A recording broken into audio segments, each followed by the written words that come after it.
Olá, pessoal! Continuando nossos estudos sobre gestão da qualidade do ar, e agora estamos na parte de estudo da modelagem da qualidade do ar, né? A dispersão dos poluentes. E na aula passada estudamos um pouquinho sobre o Box Model, né? E uma introdução sobre os modelos, né?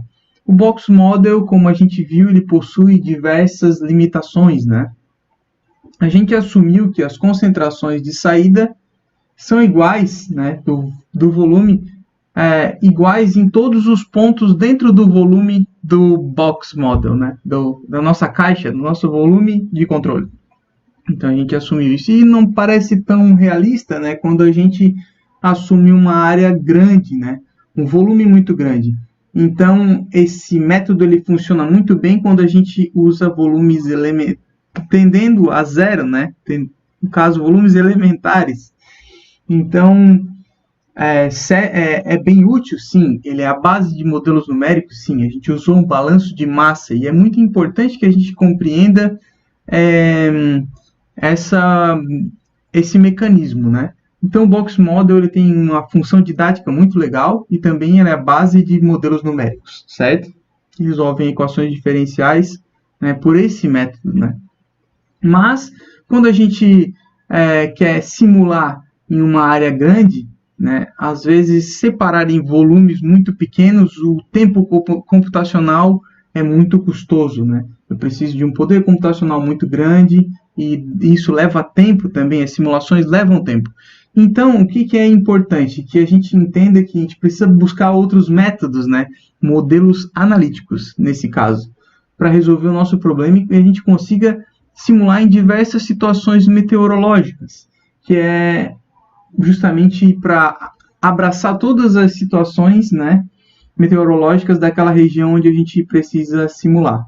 O modelo numérico ele pode ser utilizado, sim, mas como eu falei, né, para algumas situações e tem que ter um poder computacional. Hoje, com o avanço, né, das tecnologias, do processamento, das memórias dos computadores, isso já está se tornando uma realidade, certo? Mas por muito tempo a gente tinha essa limitação e a gente usava modelos analíticos que são aqueles que a gente consegue resolver na mão, né? Então, hoje estudaremos um pouquinho mais sobre a modelagem e aprofundaremos mais nas ferramentas, certo? Compreenderemos um pouquinho mais esse processo, a equação de advecção e difusão e também o modelo gaussiano. Os objetivos da aula de hoje são deduzir a equação da advecção e difusão, compreender um pouquinho essa equação, como ela funciona, deduzir a equação do modelo gaussiano também, e entender cada parte dessa equação. Obviamente que algumas partes da dedução, que são puramente matemáticas, eu pularei um pouco, certo? Eu pularei algumas partes. Vocês podem ter acesso a documentos que eu deixarei na descrição desse vídeo, que detalham cada peculiaridade matemática para resolver isso.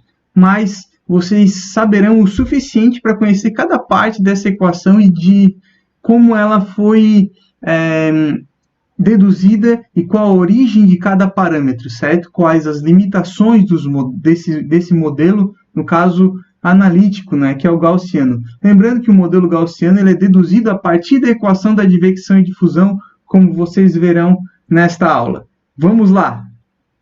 Então, a partir desse momento, trabalharemos com o fenômeno físico de transporte dos poluentes e dispersão. Como o próprio nome diz, são dois fenômenos, certo? O transporte, que faz com que o poluente viaje, por exemplo, de um ponto até outro, e a dispersão, que faz com que aquele poluente se disperse, se espalhe na atmosfera, certo? São dois processos físicos diferentes que a gente tenta explicar por formulações diferentes. A gente vai do exemplo mais simples, certo? Da dedução mais simples e vai aumentando a complexidade ao longo dessa aula. Então, esses fenômenos eles podem ser tratados de maneira isolada e depois lá na frente a gente consegue somar a influência de cada um. Então o transporte ele é conhecido por um fenômeno que se chama advecção ok? E enquanto a dispersão, a gente trata ela como difusão turbulenta.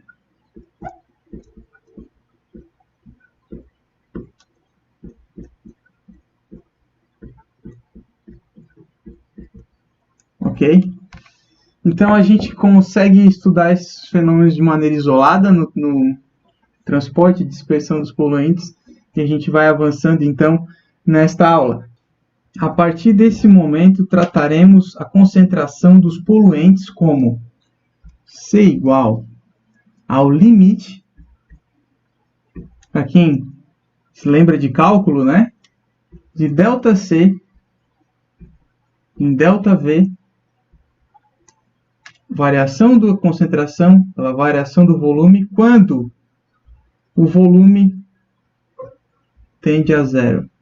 Ou seja, nesse caso já estamos trabalhando com um volume infinitesimal, ok? Então a concentração é assim. Na nossa primeira situação, então, a gente precisa tratar, então, observar o que acontece, né, nesse fluido com os poluentes. Bom, muitos estudiosos, né, há muito tempo já que muitos pesquisadores vêm estudando isso, certo? E foram feitas observações, né, do espalhamento de calor e de concentração de poluentes também em um determinado fluido, ok? Então isso já é muito antigo, ok? Então uma observação que fica bem clara é quando a gente coloca, por exemplo, um corante em um determinado fluido que está sem movimentação, ou seja, a velocidade aqui é zero, ok? Então, num caso unidimensional aqui, né? Velocidade, então não existe uma movimentação macroscópica do fluido. Então, se a gente coloca uma gota de corante ali dentro, certo? Injeta esse corante aqui dentro, num instante t igual a zero, ele fica assim, né? Só que se a gente vai para um instante t igual a maior do que zero, certo? O que vai acontecer com esse corante? Pingou a gotinha ali dentro, né? Então, essa gota começa a se espalhar, né?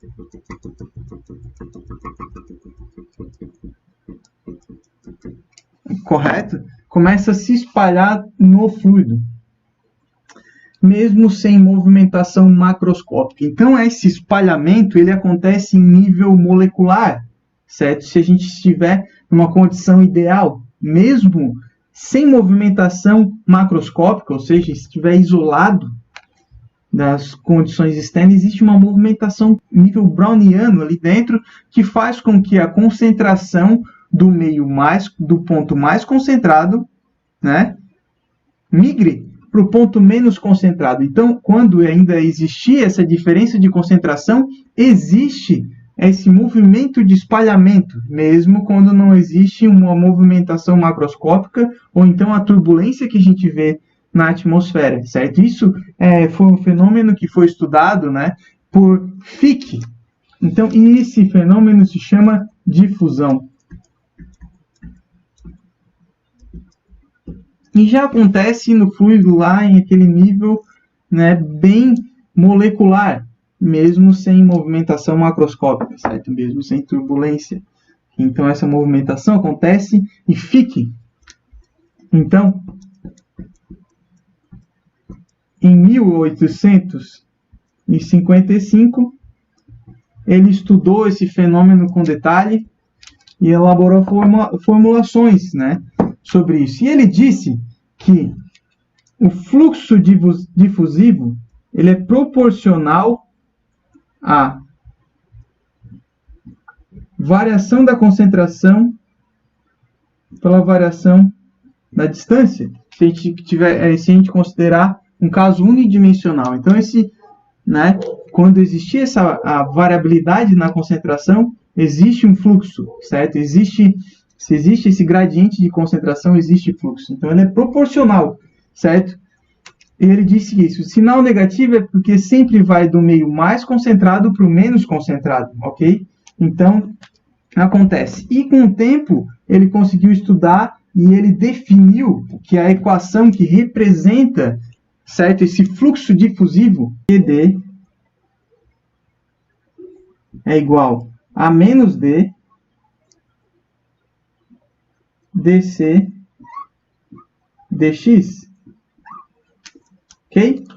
Ele definiu essa equação que representa o fenômeno, onde D é a difusividade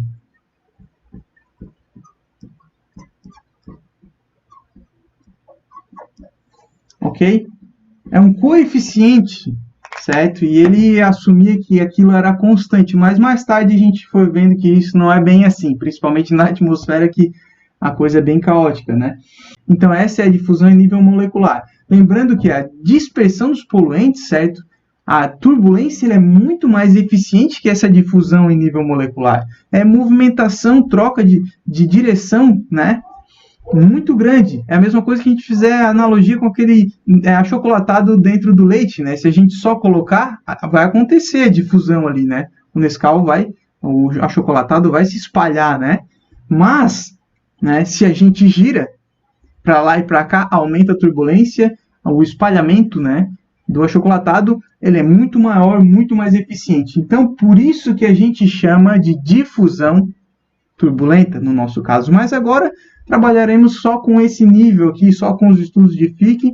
Lembrando que aqui a gente está falando de concentração, mas nesse caso vamos dizer assim, é um caso análogo, a gente pode tratar também com uma difusão de calor, certo?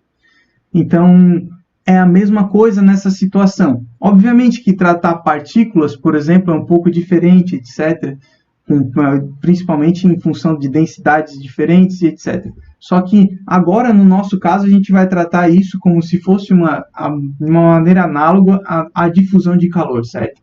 Então, a partir desse momento, Fick entendeu esse processo, que mesmo sem movimentação macroscópica, já existia essa difusão no meio. Então, ok. Esse é um dos fenômenos que eu falei. Muito bem. Mas, no nosso caso, sempre existe movimentação macroscópica do fluido, onde a velocidade aqui, né, U ou V, certo? Um vetor, que agora eu vou tratar como V aqui, ela é maior do que zero, ok? Então, existe movimentação macroscópica e está em movimento. Então, se a gente jogar aquele mesmo corante, né, ele vai ser, né, aqui está o corante. Se a gente só olhar esse processo em T igual a zero, se a gente analisar em T igual a 2, por exemplo, ele estará aqui, né? Então, ele viajará juntamente com a movimentação do fluido, né? Então, aqui, né, lembrando que aqui temos x, né? Então, esse fenômeno ele é chamado de advecção.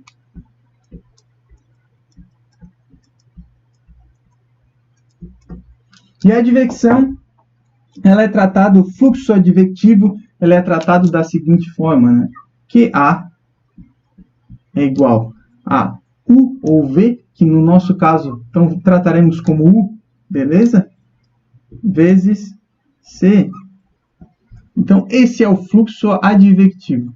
Então, temos dois fluxos e eles coexistem, certo? O advecção e o nosso QD, né? Menos D, dC, dx. Tudo isso em um caso unidimensional. Então, olhando para o nosso escoamento novamente, né? Então, agora sim, usando a sigla certa, U, aqui, né? Quando eu tenho no tempo igual a zero, o corante foi jogado aqui, né? E num tempo, por exemplo, igual a 1, né? Se eu tiver movimentação macroscópica do fluido em X aqui, então o meu corante ele vai viajar E se dispersar, né? Então ele ganha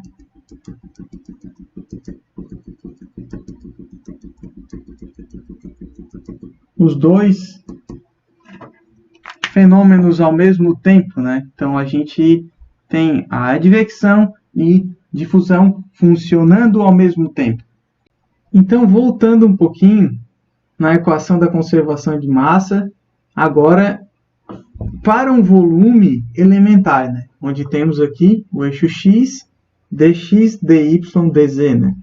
As dimensões do nosso volume. E agora, por convenção, utilizaremos, né, Q1 e Q2. Q1 entra o fluxo através dessa face 1, né? E 2, Q2 aqui sai pela face 2 desse nosso cubo, ok?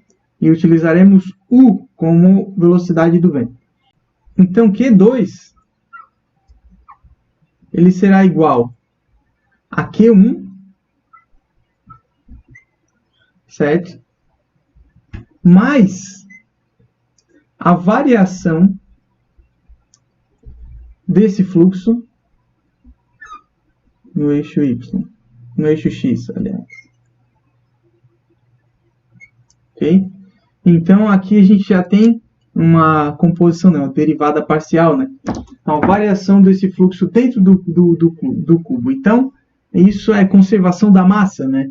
Q2 é igual a Q1 mais a variação do fluxo dentro do cubo. Só que a gente está estudando um primeiro caso mais simples, então, unidimensional. 1D. Ok? Então, esse é o caso 1D. Bom, por convenção, utilizaremos o sinal negativo quando ele entra, quando o fluxo entra, e positivo quando sai. Ok? Então, seguiremos essa convenção também. O balanço de massa, então, ele é dado pela taxa de variação de massa dentro do cubo, mais o balanço dos fluxos de massa através desse cubo. Então, variação de massa no volume mais, certo? Balanço de fluxos através do volume. Isso tudo é igual a zero. Isso é a equação da conservação de massa. Agora trabalharemos cada ponto, né? Lembrando então que variação de massa dentro do volume. Então é dm, né? Derivada parcial de dm dt. Ok. Só que a gente sabe, né, que massa eu posso usar a seguinte equação, né? Concentração é massa por volume. E logo, né, massa é igual a concentração vezes volume. Então eu posso substituir aqui, né, fazendo então como dc dt vezes v, ok?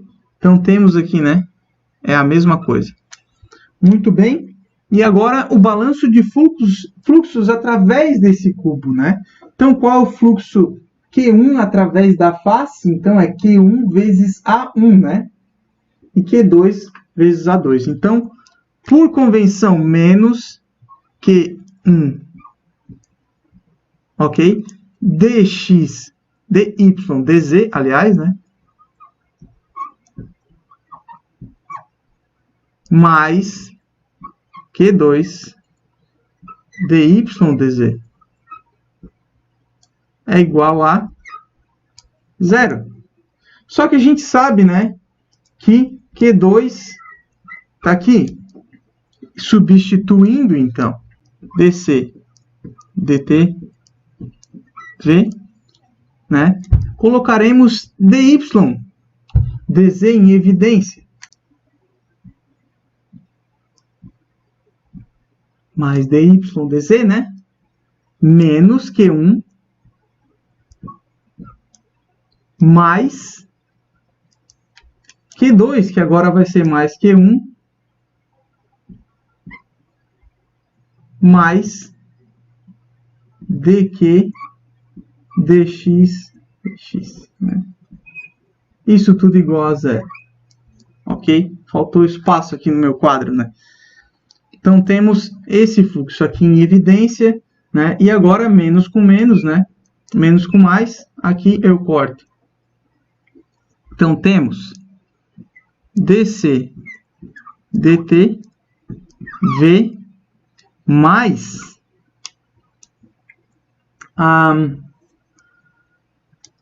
vou trocar a ordem aqui, então, né? dq dx dx vezes dy dz. Ok? Isso é igual a zero. Então, esse carinha aqui, né? É volume também. Então, trabalharemos mais um pouquinho. dc dt v mais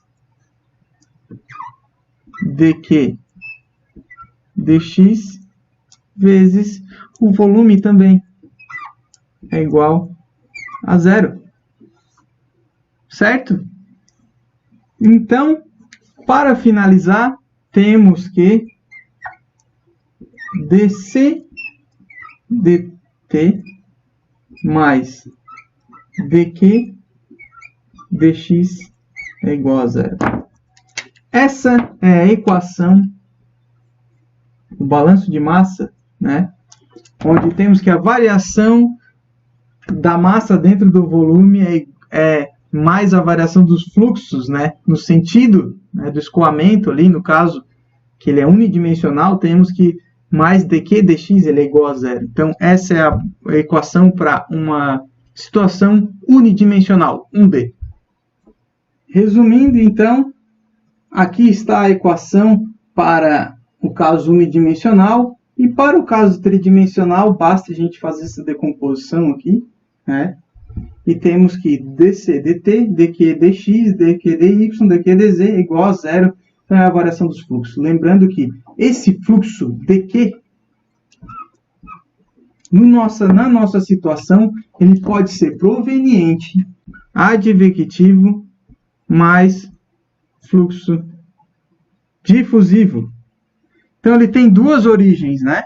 Ele tem duas origens aqui dentro. Então, vamos por partes, estudando cada uma fluxo desse dentro do volume. Lembrando que a equação base para nosso problema é essa aqui, né? A equação da conservação de massa dentro desse volume elementar. Como falei anteriormente, começaremos do caso mais simples para o mais complexo. Então, partiremos do nosso caso aqui, 1D, né? E lembrando que temos, então, começamos também com o caso da difusão, né? Então, trabalharemos com a difusão primeiro. Então, que esse Q é igual a menos D dc x, né? Então, essa é a equação do nosso fluxo difusivo, né? QD. Se a gente considerar que só existe difusão nessa situação, e também o fluxo é unidimensional, então a gente substitui essa equação aqui, 2, né? Na equação 1. Aqui. Substituindo, então, em 1, temos a seguinte situação. dc dt mais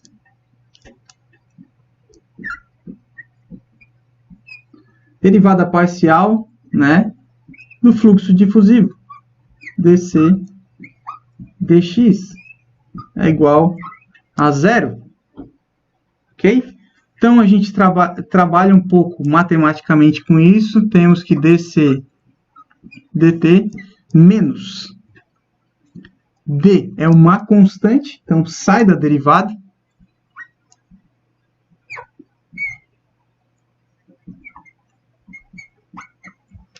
E fica essa fórmula aqui matemática. Então, temos aqui um fluxo puramente difusivo em um campo unidimensional, ok? Essa é a equação diferencial que representa o balanço de massa considerando o fluxo apenas difusivo, ok? Então, essa é a nossa equação para essa situação.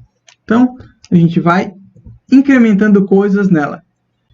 Mas no nosso caso, na realidade, a gente está tentando explicar com maior clareza, né?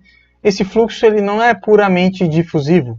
Ele é proveniente de um fenômeno advectivo e também difusivo, né? Os dois ao mesmo tempo. E pensando então que esse fluxo ele é igual fluxo advectivo mais fluxo difusivo, né? QD, QA. Então, temos esses dois, né? Essa é a origem do fluxo. Muito bem, só que a difusão, o fluxo advectivo, ele sempre acontece no sentido do escoamento, né? Então, fica assim, né? Então, o QA, ele vai ser igual a UC, né? Sempre numa direção I, né? Então, a gente tem, na direção do fluxo, a gente considera I, ok? Então, esse é o vetor, né? Já o QD, que é o fluxo difusivo, a coisa muda um pouco. A difusão, ela acontece sempre nas três direções, ok? Num nível, vamos dizer assim, molecular, essa difusão é praticamente igual em todos os pontos, né? Não sei que exista algum obstáculo, mas depois a gente vai ver. Bom, difusão, então, acontece nos três, né, é tridimensional, né? Então, temos que menos D, né, menos D, X, difusão em X, vamos considerar que talvez ela até possa não ser tão constante assim, né? DC, dx, né? Foi o que a gente viu, certo? Na direção I, né? Menos dy dcj dy menos dz dck dz. Certo? Então, isso seria então o nosso fluxo difusivo. Colocando tudo junto agora, então, Q é igual a UC, né? I menos dx dci dx, né? Menos dy dcj, né? No sentido assim, né? J menos dz dck dz. Então essa é a equação do fluxo. Então aqui a gente está considerando a difusão dx, dy, dz particular. Pode ser que elas sejam diferentes, né? A nível molecular é praticamente igual, mas na atmosfera não é. Lembrando que existe fluxo vertical na atmosfera, né, devido à convecção, né? Então a dispersão, então por isso que a gente está considerando assim nessa equação. Muito bem, então agora temos esse K, né? E lembrando a equação do balanço de massa, temos duas equações. A equação do balanço de massa tridimensional, né? Considerando x, y, z, e temos o fluxo, né? Que está aqui, né? Nesses carinhas aqui, né? Certo? Então ele está nesses três lugares, né? Então temos 2 e 1. Substituindo, então, esse cara aqui, teremos. Só que a gente precisa lembrar uma coisa, tá? O fluxo advectivo, ele é sempre no sentido do escoamento, né? Então, ele só participa desse cara aqui, certo? Então, é dq dx, né? Ele vai participar daqui. Então, trabalhando com a equação, temos que dc dt, certo? Mais a parte advectiva, então, né? D u c dx, certo? E agora a parte, utilizando toda essa parte aqui de novo, para a difusão, para cada termo, né? Então temos que menos d derivada parcial, né?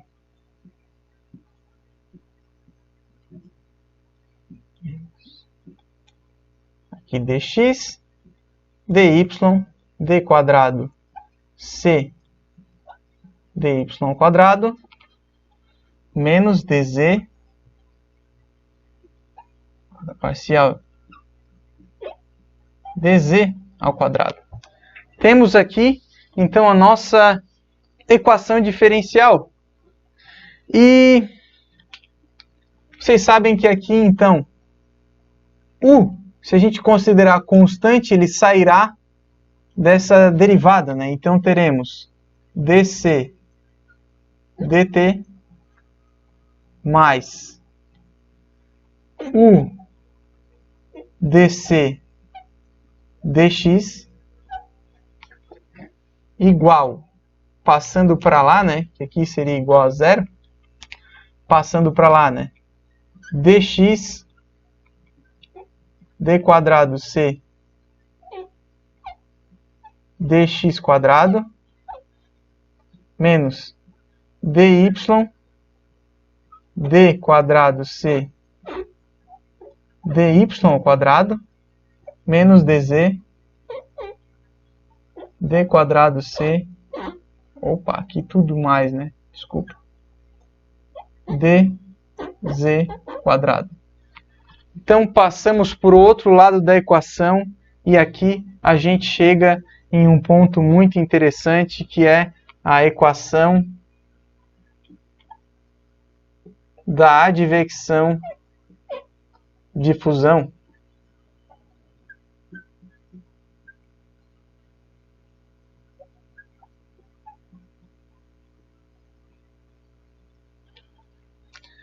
Temos essa equação que representa o fenômeno, né? É a equação da advecção de fusão. Muito importante para o nosso estudo e trabalharemos com ela a partir de agora. Aqui temos a equação da advecção e difusão que acabamos de deduzir. Onde o primeiro termo, né, dessa equação aqui representa, então, o acúmulo ou degradação de um poluente, por exemplo, ou formação de um poluente, né? Representa a variabilidade dessa concentração dentro daquele volume de controle. A segunda parte da equação, essa aqui, representa o fenômeno de advecção, certo? E a terceira parte já representa a parte da dispersão dos poluentes, difusão turbulenta, né? Faz com que o poluente se espalhe. Então, os três termos da equação tem muita coisa aqui, né? Muitos fenômenos físicos dentro dessa equação. Então percebam que ela é bem útil para, se a gente separar por volumes elementares, né? Muito pequenos, ela representa boa parte do fenômeno, né?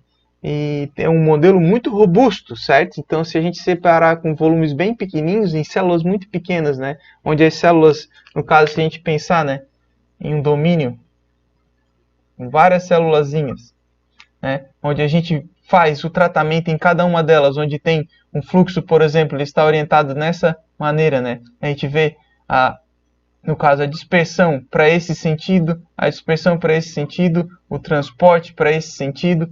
Então, a gente consegue ver, fazer isso, nesse balanço de massa em cada um desses volumes elementares, né? Onde a gente sabe o quanto que entra de poluente em cada uma dessas arestas, né? Em cada uma dessas faces desses volumes. Então a gente consegue resolver numericamente.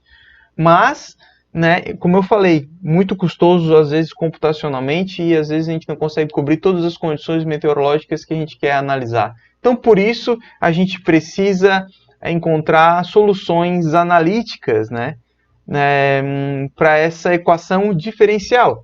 Então, né,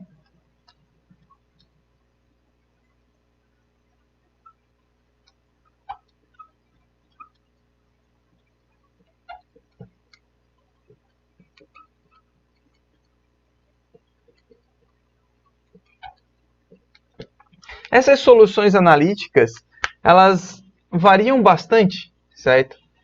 E dependendo das hipóteses simplificadoras, as condições de contorno e condições iniciais que a gente assumir, a solução vai ser um pouco diferente. Cada modelo ele representa bem uma determinada situação. E a gente vai deduzir para uma situação em que ele funciona bem, e isso a gente já sabe, né? Relativamente bem. Ok? Então, as hipóteses que a gente vai considerar nesse momento, certo? São as seguintes.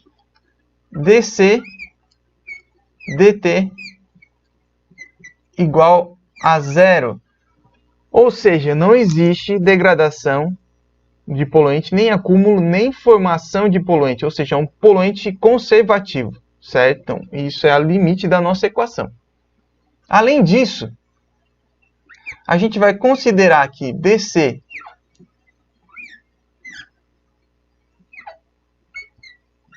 o termo de difusão em X também é zero. Por quê? Quando o poluente ele é emitido, certo? E se existe transporte, sempre considerando que em X, né? Aqui temos, né, nosso sistema de referência, X, Y e Z, o transporte sempre acontece orientado em X, certo? Então o poluente ele viaja sempre nesse fluxo. E o espalhamento do poluente, nesse sentido, ele é muito pequeno quando comparado à influência do transporte, da advecção, certo? Então a pluma ela viaja, a dispersão no eixo, no sentido do fluxo, ela é muito pequena perto da advecção. Então a gente desconsidera esse efeito.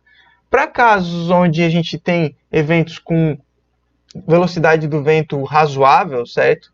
Que não é considerado como calmaria, essa hipótese simplificadora ela está ok. Mas existem algumas situações onde essa simplificação pode ser um problema, como os eventos onde a gente tem essas calmarias, né? Então a gente vai lá e trabalha um pouquinho mais com essa equação. E a gente diz que o dC dx é igual dy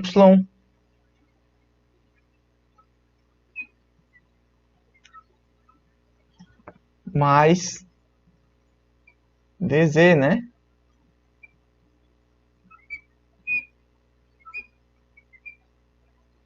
Então aqui a gente tem, né, a equação da advecção, difusão, que trabalharemos para encontrar uma solução analítica. Lembrando que a gente considerou esses dois fenômenos aqui, né? Essas duas simplificações, certo? Em que não existe degradação, nem formação, nem acúmulo de poluente, né? E também o espalhamento em X ele é muito pequeno e a gente considerou como zero porque a influência da advecção, que é esse fenômeno aqui, ela é maior do que a dispersão em X, certo? Então, vamos lá. Existem diversos métodos matemáticos capazes de encontrar soluções analíticas para essa equação diferencial, né? Uma forma de encontrar essa solução é através da transformada de Laplace. Então, só que a gente precisa assumir algumas hipóteses, certo? De condições iniciais e de condições de contorno. A primeira condição de contorno, então, é que a concentração em x tendendo a infinito, mais ou menos infinito, né? Y tendendo a mais ou menos infinito e z é mais ou menos infinito, certo? Em qualquer tempo, essa concentração vai ser zero. Ou seja, uma concentração lá no final do domínio, lá longe da fonte emissora. Outra condição de contorno é que se em x, y e z em tempo igual a zero, certo? Ele será 1 se x, no caso aqui, esse símbolo aqui, que é um fator de multiplicação, ele será igual a 1 se x, y, z forem iguais a zero. Ou seja, a massa, no caso, no ponto inicial, que é bem localizado na fonte emissora, então a massa será igual à massa total, né? Que é emitida por aquela chaminé ou fonte emissora, né? Na posição onde x, y, z é igual a zero. E ele vai ser zero em qualquer outra condição de x, y, z. Ou seja, está emitindo, né? No caso, num tempo igual a zero, não existe concentração fora do ponto onde está a fonte. Beleza. Outro ponto importante aqui, né? A integral do domínio inteiro em x, y e z, ela será igual à massa total do poluente emitido. Ok? Então, essas condições a gente coloca e, utilizando Laplace, a gente encontra uma solução analítica que eu vou colocar aqui no quadro agora. Então, utilizando a transformada de Laplace, a gente encontra essa solução analítica para aquelas condições de contorno e condições iniciais que a gente colocou no quadro antes. Então, essa seria a nossa nova solução. E aqui tem muita coisa que a gente pode começar a estudar parte por parte, né? Taxa de emissão, Q. Difusividade em Y, difusividade em Z. Distância em X, né? Exponencial y dy ao quadrado, difusividade, velocidade do vento e distância. Então temos essa condição. E essa equação se assemelha muito com a distribuição gaussiana. E por isso que esse modelo a gente chama de modelo gaussiano, né?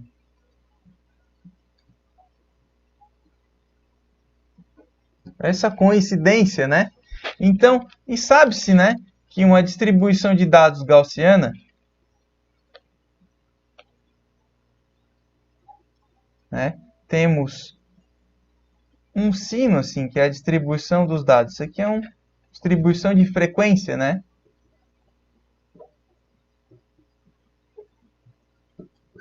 Então, e aqui as faixas de valores, né?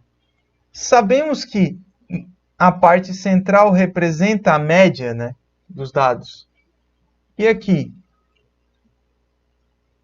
quando a gente analisa essa região, existe um desvio em relação a essa média, né? Então, existe a parte interquartil, a parte, enfim. Só que, quando a gente analisa, né, 4 desvios padrões, a gente representa 95% dos dados, né? Então a gente consegue auxiliar ainda mais o nosso entendimento desse modelo, né? Sabendo que ela tem essa forma sinoide, né? Tem um sino, né? De Gauss, e a gente sabe que a gente pode tratar essas propriedades também de maneira estatística, ok? E esse desvio padrão se relaciona com a difusividade. Claro que a difusividade representa o quanto que se dispersa o poluente em relação ao eixo central da pluma, né? Então, existe uma relação entre essas duas propriedades. E essas propriedades, então, se relacionam da seguinte forma.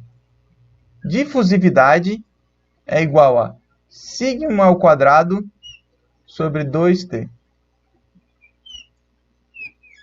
Então, sabendo que existe essa proximidade entre esses modelos, né? Então a gente já consegue ter informações a mais para conseguir resolver o nosso problema, né? Outra coisa que a gente pode entender é que U é igual a X sobre t. E x é igual a u vezes t, né? Então, a gente consegue trabalhar com esses dois carinhas e a gente consegue agora botar isso na equação e ver o que vai acontecer ali dentro, sabendo, né, que agora essas propriedades elas se relacionam. Então, eu tenho aqui, né? Tenho aqui x e x. Eu tenho a difusividade nesses termos, né? Então, a gente já sabe, né, que o formato, né, da pluma de dispersão, quando ela estiver se dispersando em relação ao seu eixo central, ela se espalha para a lateral e para a vertical, sendo que na direção do fluxo, a gente está desconsiderando esse espalhamento. E esse espalhamento, então, a gente consegue pensar em termos de desvios padrões. E a gente sabe que a forma da pluma, então, ela segue basicamente como uma forma de um sino de Gauss.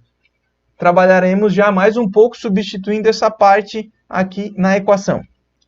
Trabalharemos um pouquinho com essa equação e substituiremos, né, os termos d, né, igual a sigma ao quadrado sobre 2t e x igual a ut, substituindo na equação.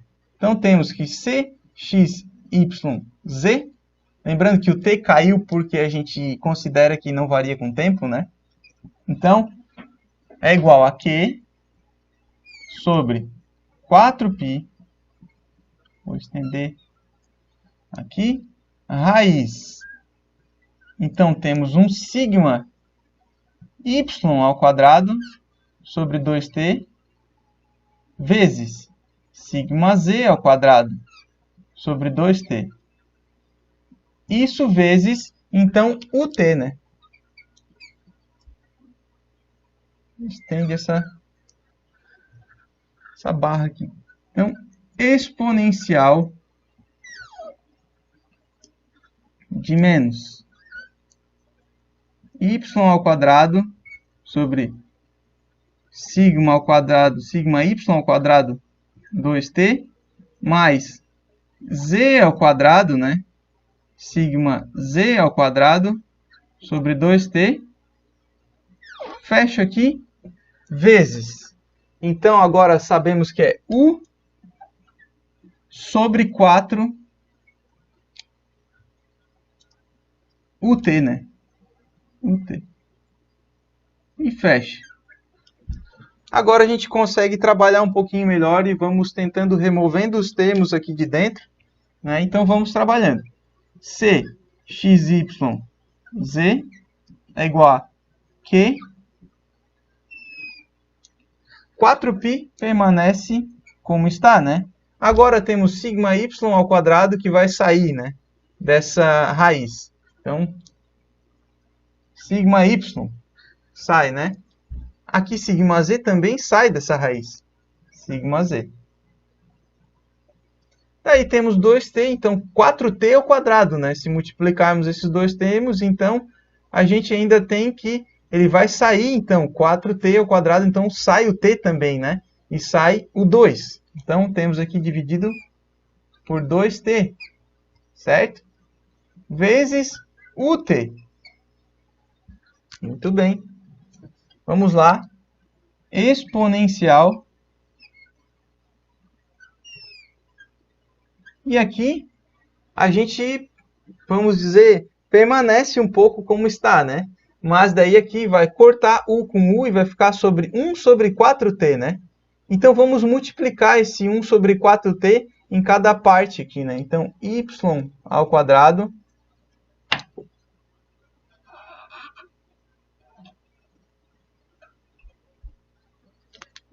y ao quadrado sobre sigma y ao quadrado sobre 2t, mas aqui a gente vai ter vezes, né, 4t, mais z, né, ao quadrado, sigma z ao quadrado que permanece, 2t vezes 4t. Então, trabalhando com essa equação, a gente sabe que a gente vai remover esse T daqui, né, que vai cortar aqui. No caso, vai ser 2π sigma y sigma z, certo? Então, substitui aqui nessa parte. Aqui esse T vai cortar com esse T, e vai ser, no caso, 4 sobre 2, 2, né? E a mesma coisa aqui acontece. E agora a gente vai ter a equação final do nosso modelo gaussiano.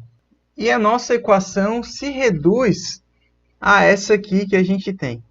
Então vejam que esse aqui é o chamado equação base do modelo gaussiano.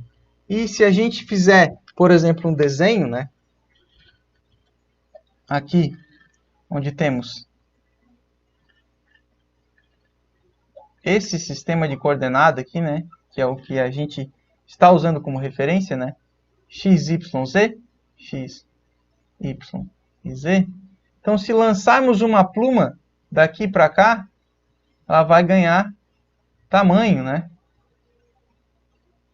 Assim, né? E ela se dispersa tanto nesse sentido, né? Em Y, como um sino de Gauss, quanto em Z.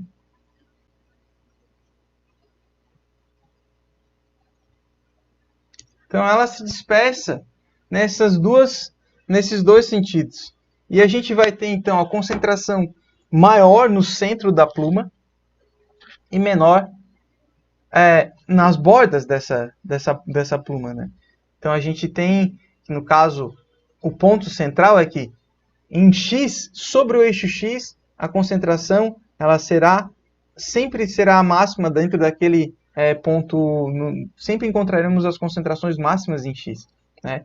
E o espalhamento acontece em Y e em Z, enquanto o poluente é transportado, né? Se analisarmos um corte aqui desse gráfico, a gente vai ver uma situação assim, né? Da pluma. E o mesmo vai ser se a gente analisar o corte em Z, certo? Onde a gente tem esse sino, né? Da concentração dos poluentes, onde sempre a concentração será máxima, né? A média aqui, né? Onde será sempre aqui sobre o eixo em X. E o espalhamento acontecendo, a dispersão acontece sobre o eixo Y para cá e para lá, né? Então, essa é a interpretação da nossa equação. A gente precisa estudar a nossa equação e entender como ela funciona também visualmente, né? Então aqui, por exemplo, eu demonstro o eixo dessa equação original, né? Onde temos que aqui o eixo x, y e z, né? E sempre z, ele inicia aqui, o eixo no caso onde acontece a dispersão é sempre no nível de z igual a zero, que coincide com o nível do solo, né? Em x e y não tem problema, né? A gente avança, mas não tem como a gente fazer simulações abaixo do solo, com z negativo. E o espalhamento ele vai acontecer em z para baixo, certo? E isso não é bem realista, né? Então, a gente precisa corrigir essa equação para que não inclua, por exemplo, não calcule para baixo, né? Na verdade, pode até calcular. Existe uma solução para isso. Para baixo do solo, né? Com H negativo. Só que o que acontece é que essa pluma, ela reflete, né? Ela não vai, fisicamente falando, na realidade, ela não vai para baixo do solo. Então, a gente precisa fazer um tratamento.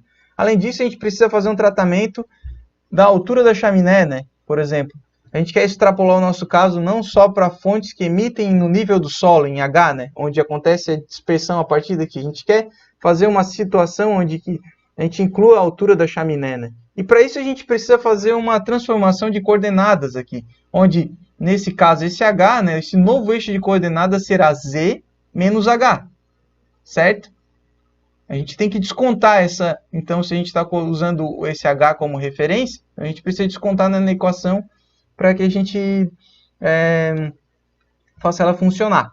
Então, aqui a gente já inclui, né? Veja então que ela vai ter esse espalhamento, né, nessa parte roxa. Então, se a gente inclui Z menos H lá dentro da equação, substituindo por Z, né? Então, a gente tem aqui, então, o que foi feito? Foi feita uma transformação das coordenadas, onde a gente está usando como referência a altura da chaminé, né? Claro que se H for igual a zero, aqui a gente volta para o nível do solo. Temos Z novamente, entende? Então, tá. Agora a gente precisa incluir esse efeito, né? da reflexão da pluma no nível do solo. Então isso não pode acontecer, né? Onde a pluma está se dispersando, ela colide no solo, matematicamente é possível, como eu falei, mas na verdade ela reflete. E existe um método, né, para incluir essa reflexão. Reflexão da pluma no solo. O mesmo pode acontecer na altura da camada limite, né? Onde chega no topo e pode ser que uma parte daquele poluente volte, né? E na matemática aqui a gente vai extrapolar isso até eterno, né? Como a gente viu, o nosso domínio não tem fronteiras, né? Vai até o infinito. Então, a gente consegue calcular. E ele não vai incluir esse efeito da camada limite. E tem como incluir. O Airmold faz isso, mas por enquanto a gente só vai incluir o efeito do reflexo da pluma no solo. Então aqui vocês estão vendo duas fontes, né? A fonte real, que é o que acontece, matematicamente ela vai, né, se dispersar para baixo para Z negativo, né? Onde Z negativo, colidindo e ultrapassando o limite do solo. Mas isso não é real. Daí o que a gente faz? A gente usa um método de espelhamento, método de imagens, certo? Onde a gente coloca uma pluma, certo? Na verdade, coloca uma fonte nova, só que espelhada, certo? Em H negativo, onde a gente vai ver que quando ela for para Z positivo, ou seja, essa pluma ela vai compensar aquele efeito onde matematicamente vai ter decaído aqui, né? Vai penetrar no solo. Então aqui ela vai sair como se ela estivesse sendo emitida para baixo do solo e ela sai para além do limite do solo, né? Então aqui esse efeito, então esse ME, que é a massa de poluente aqui, ela é igual ao MR, que é a massa de real que eu perdi para baixo do solo, certo? Então com esse espelhamento. Então a concentração final do nosso modelo ela será a concentração real mais a espelhada, que é justamente onde acontece aqui, né? Bom, então a gente tem como incluir esse efeito. Basta que a gente faça, então, ao invés de usar H aqui, né, negativo, a gente vai incluir uma nova fonte onde vai ser, o H vai ser H negativo, né?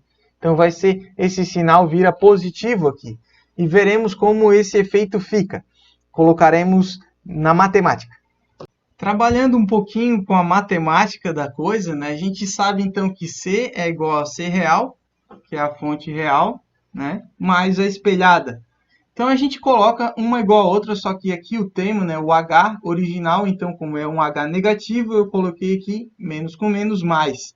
Somando as duas, continuando a equação aqui embaixo, né.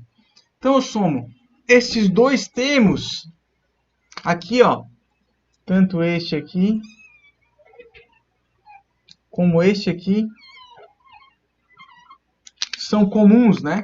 Então a gente coloca como evidência e depois temos a exponencial. E este é o resultado do nosso modelo, né?